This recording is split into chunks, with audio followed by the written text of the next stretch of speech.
মোৰ ফালৰ পৰা মই আপোনাক প্ৰস্তাৱ দিছোঁ যে অহাকালি ৰাতিপুৱা 9 বজাত বটদ্ৰৱা থানত আমি দুয়োগৰাকী উপস্থিত হ'ব পাৰোঁ। মই ভাগৱত গীতাত ধৰি আৰু ভাগৱতক ধৰি ভাগৱত মূৰত লৈ মই মোৰ শপত বাক্য পাঠ কৰিম আৰু লগতে মোৰ যিমান বেংক একাউণ্টছ আছে, আমাৰ পৰিয়ালৰ মোৰ পত্নীৰ, মোৰ ল'ৰা ছোৱালীৰ পাছপোৰ্ট আছে, যিমান আছে গোটেইখিনি মই আপোনালোকৰ আগত বা আপোনাৰ আগত দাঙি ধৰিম। মোৰ মাত্ৰ এটাই অনুৰোধ যে একেটা কাম কৰিবলৈ আপুনি প্ৰস্তুত আছেনে নাই। এইবাৰ দুই এটা কথাত কংগ্ৰেছ দল কিছু সীমা চেৰাই গ'ল।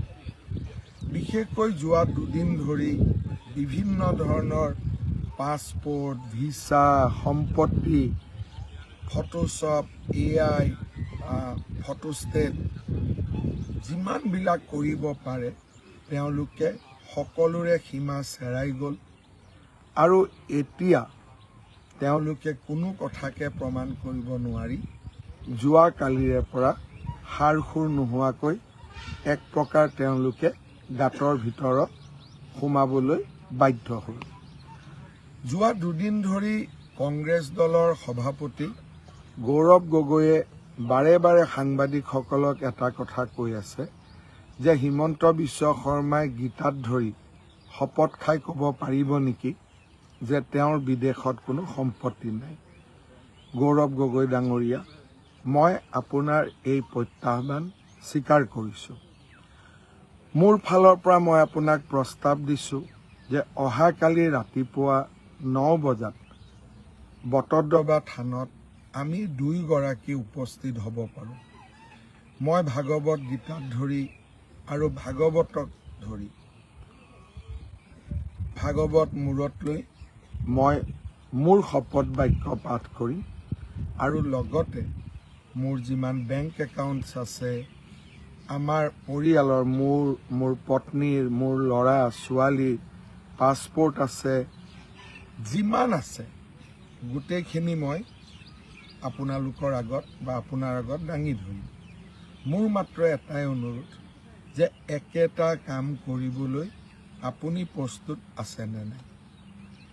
আপোনাৰ পত্নীৰ পাকিস্তানৰ বেংক একাউণ্ট, ইংলেণ্ডৰ প্ৰপাৰ্টি, এই গোটেইবিলাক আপুনিও দেখুৱাব লাগিব নিশ্চিতভাৱে।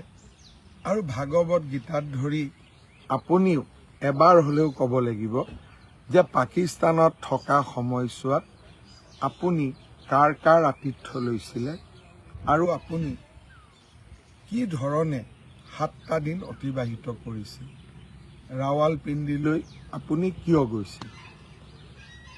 ভাগৱত গীতাত ধৰি শপত খোৱাৰ প্ৰত্যাহ্বান মই দিয়া নাই, এই প্ৰস্তাৱ আপোনাৰ আছিল আৰু আপোনাৰ এই প্ৰস্তাৱ মই স্বীকাৰ কৰিছোঁ। অনুগ্ৰহ কৰি কোনোবা এজন সাংবাদিকক কৈ দিলেই হ'ল যে অহাকালি ৰাতিপুৱা 9 বজাত বটদ্ৰৱা থানত আমি দুয়োজন উপস্থিত থাকিম। মই 8:45 বজাত গৈ বটদ্ৰৱা পাই যাম। আৰু যদি আপুনি ভাবে যে নহয় গুৱাহাটীত হ'ব লাগে, বটদ্ৰৱা থানত যাব আপোনাৰ কষ্ট হ'ব, তাৰ কাৰণেও মই প্ৰস্তুত আছোঁ।